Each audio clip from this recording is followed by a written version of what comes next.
Hi everyone, this is Noel from amstradnoob.com, and today is my first ever video about attempting to fix an old retro computer, and in this case it's a Amstrad CPC 664.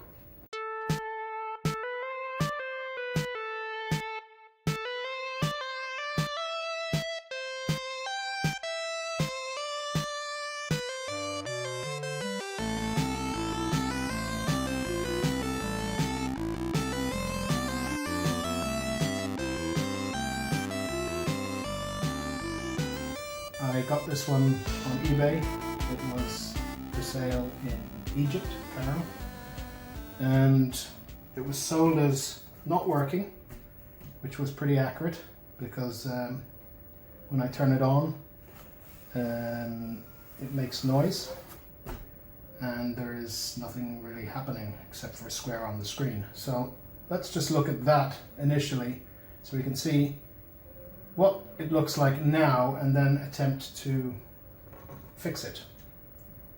That's the plan, at least. So I'll turn it on, and the first thing you notice straight away is the floppy disk drive motor is stuck on. Now why that's happening I don't know yet, but it's kind of annoying. So if I just turn it off and disconnect the 12-volt line, then I can turn it on again, and you can see this square here on the CTM monitor.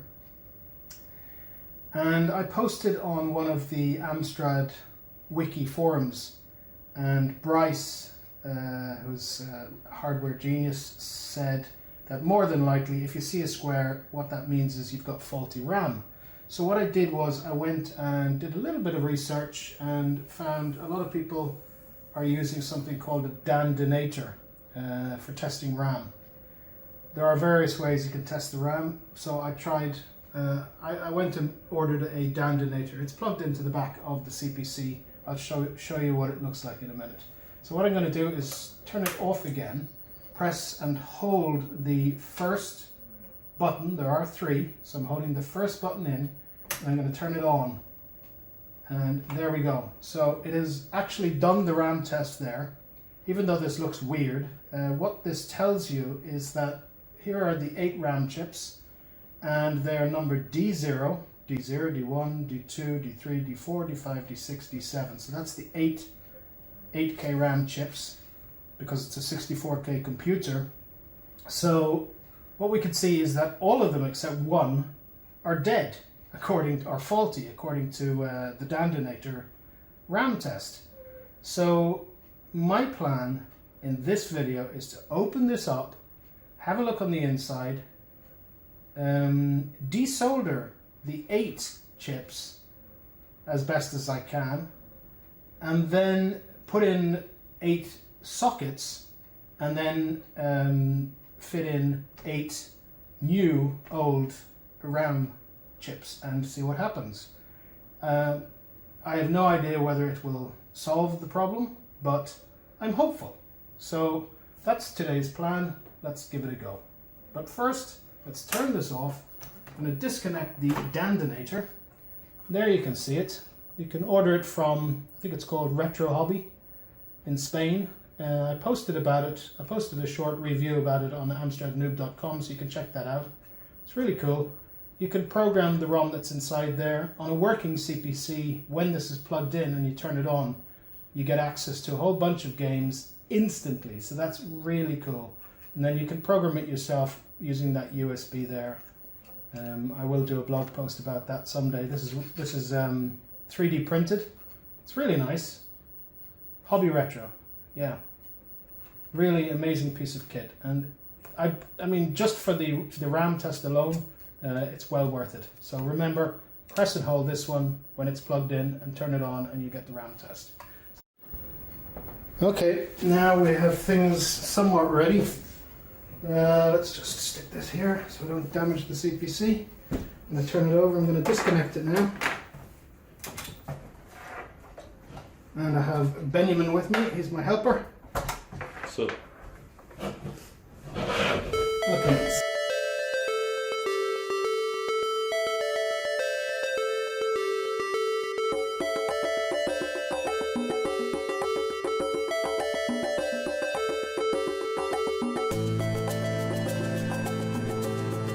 The RAM chips should be the ones that are labeled 4164. Very hard to see what these ones.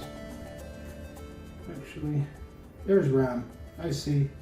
Yeah, it says RAM there. Look, RAM.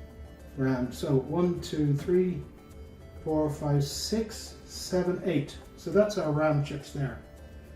It says RAM IC 124, RAM IC 123, RAM IC 122, RAM IC 121, and so on. So 1, 2, 3, 4, 5, 6, 7, 8. That's the 8 RAM chips in this CPC, and those are what we're going to put out today, or try to.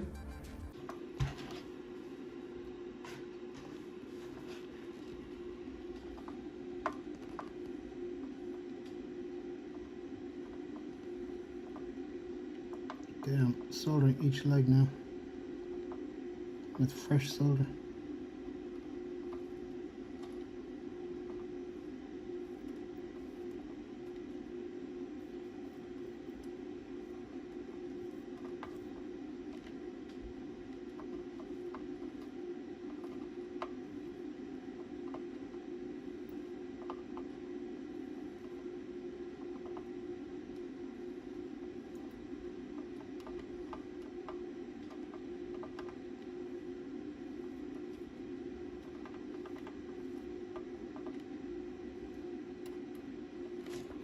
Okay, tried that. And then this.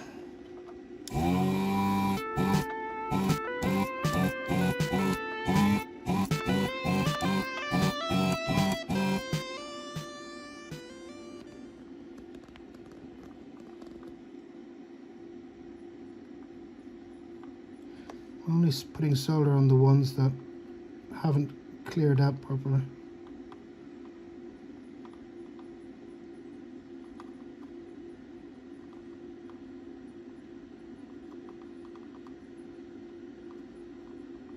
With the hope that we can suck them out.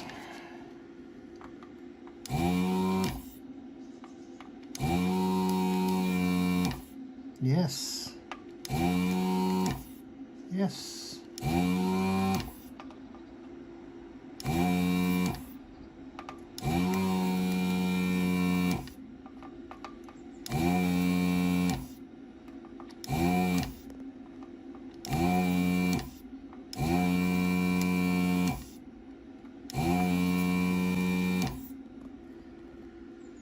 Okay, I think we have them all open now, except maybe that one. I can see through them all except for 2. Okay, still 2 to redo.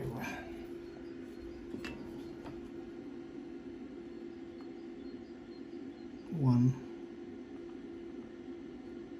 2.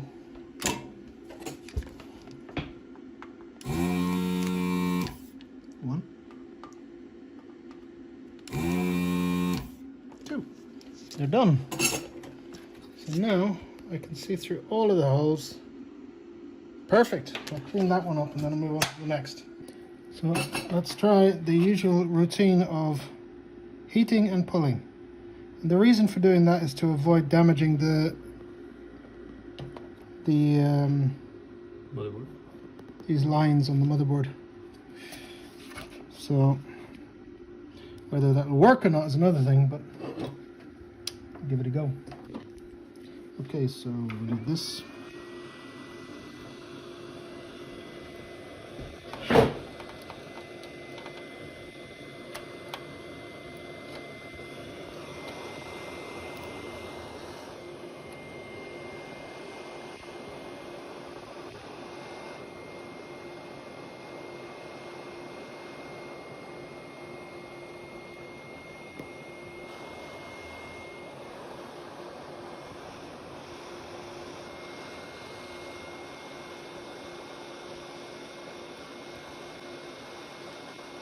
Moving.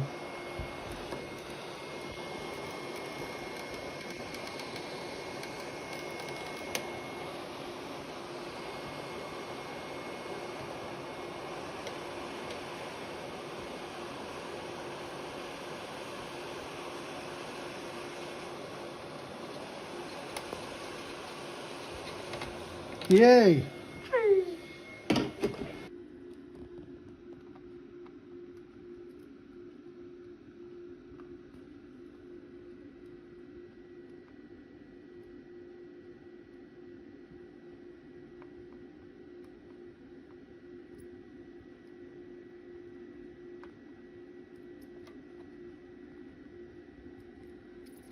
So anyway, it took us a while to get this far.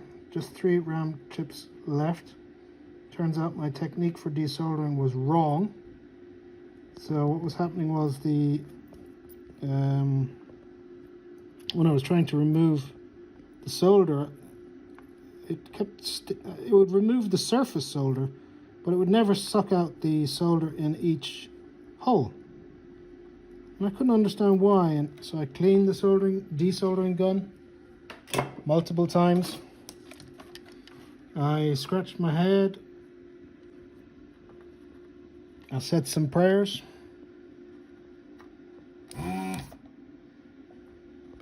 But the answer was to melt first. Melt. Push it in. Melt. And then suck. Melt. Suck. And that's it. Let it heat up. And then suck. And it works so much better.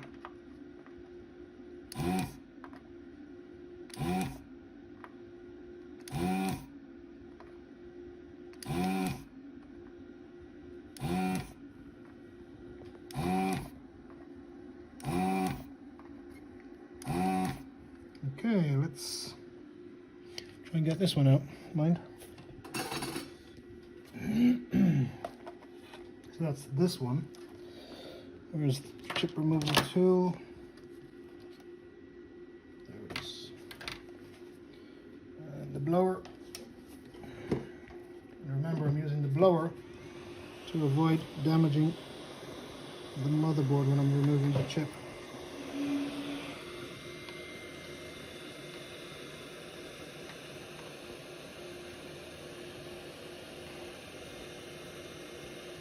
Easier said than done, I can tell you.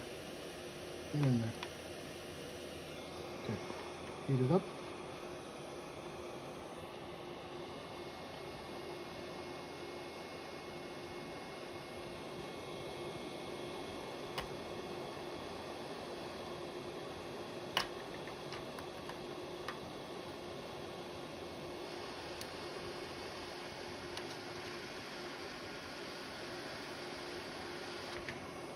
Ta-da!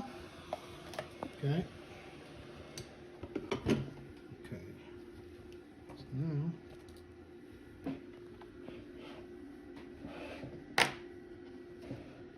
it doesn't look too bad. So there's a few holes that are actually perfect. They're all okay, but I'm going to clean up 2 of them. That's amazing. So definitely the heat and suck method works much better. So I'll just clean up these 2. Heat and suck. Heat, suck. Heat, suck. That's it. And then, okay, we'll just clean it up with some alcohol.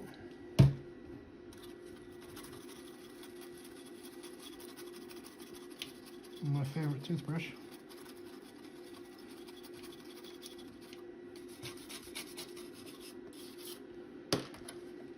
Okay, and they're all clear. Excellent. 2 more to go. Yep. So what I'm doing now is just manually trying to put in the sockets before soldering them. But it's easier said than done because it's really hard to see.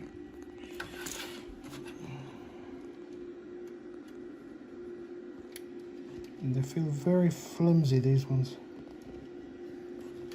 So, line them up and then push gently. And that one, it should not be sticking out. That shouldn't be happening. That was one of the first few RAM chips that I moved out. Maybe I didn't clear the holes perfectly on those ones. Although I can see through them, so... Okay, let's try again. Pushing down gently. Gently. Nope.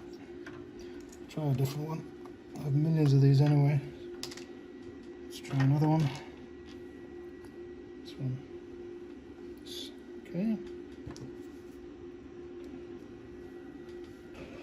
Pull the legs out slightly.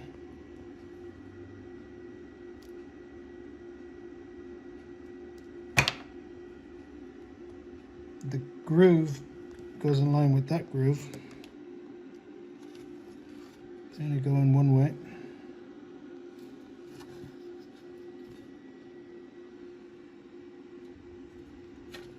No, see that? One sticking out.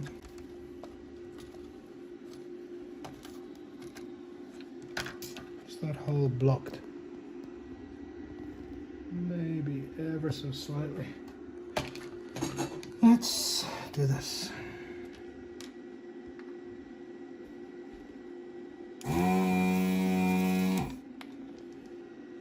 Looks better. Try again.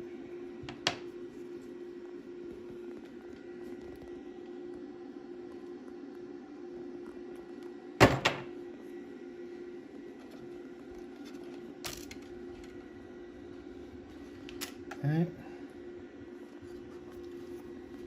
Push it in, and same one again, look, every time.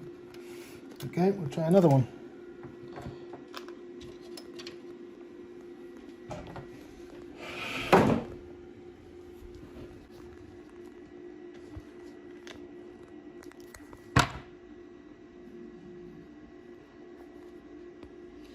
Let's give it a go.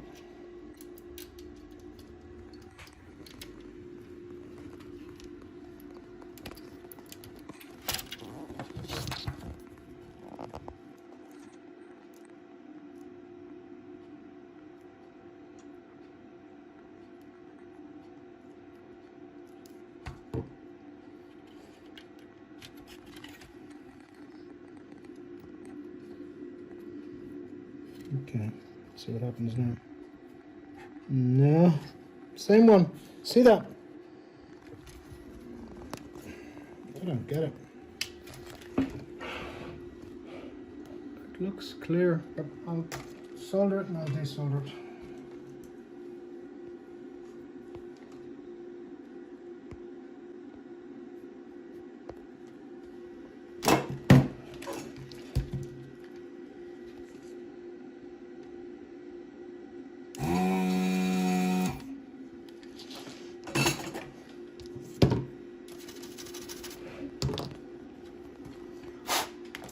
Okay.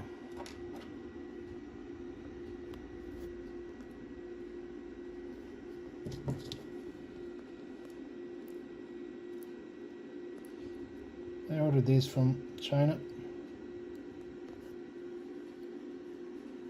They were as cheap as chips, as the expression goes. Really, really cheap, but I don't think much of the quality.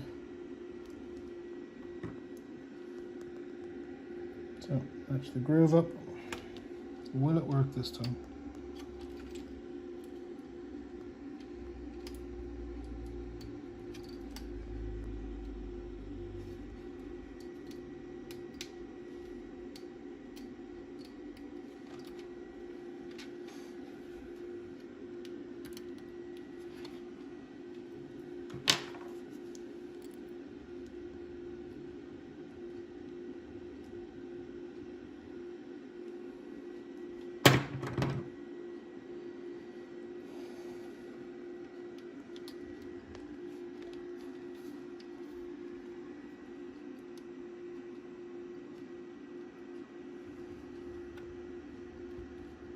Come on.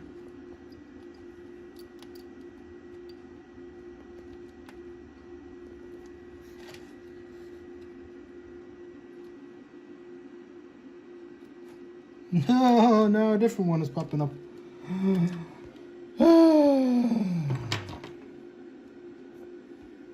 Yeah.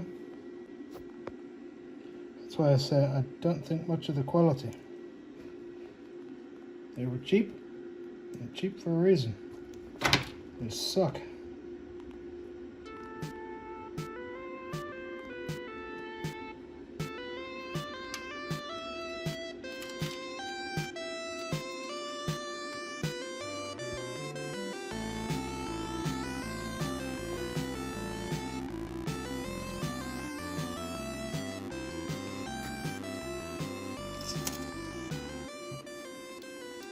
Come on, little legs, get in there.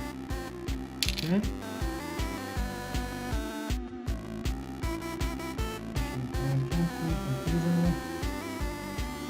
Yeah. It's in. So, I still have to solder them, but okay, that's 2 sockets in. I have to get another 6 in. Okay, so now what I'm doing is I'm putting in so-called known good chips.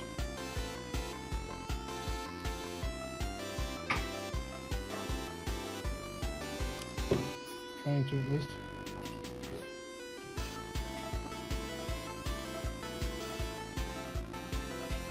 Don't want to break them. After all the efforts to get the old ones out. Okay, now let's do this.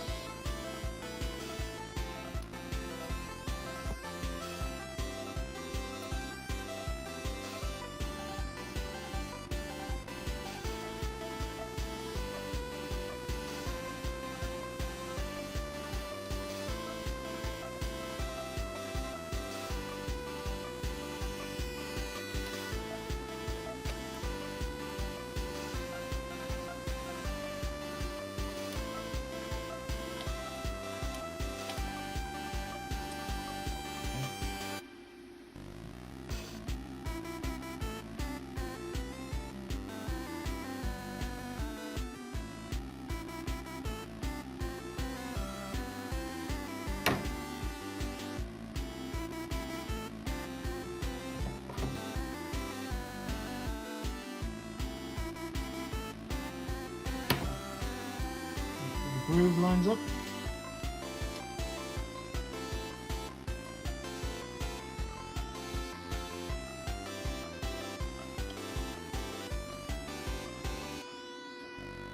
Come on, little chip. In you go. There you go. No.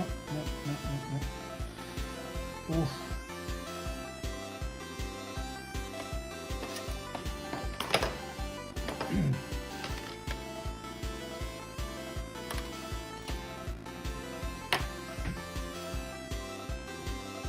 Bent leg.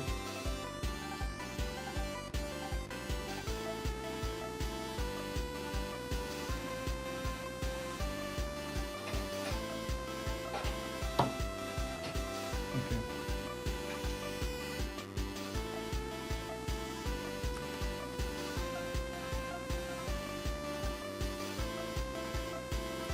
And it's in.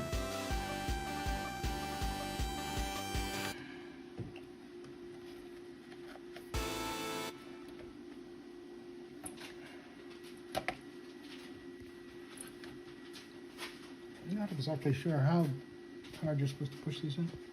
I'm gonna break them.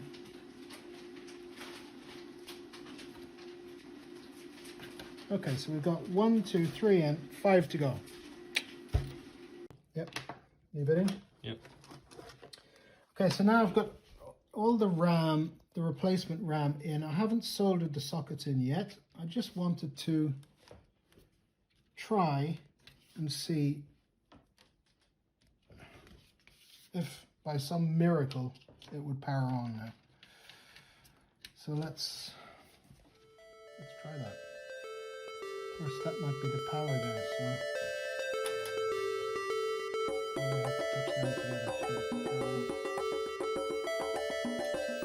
Awesome! Oh my god. That is awesome! Expecting to see this. Yeah!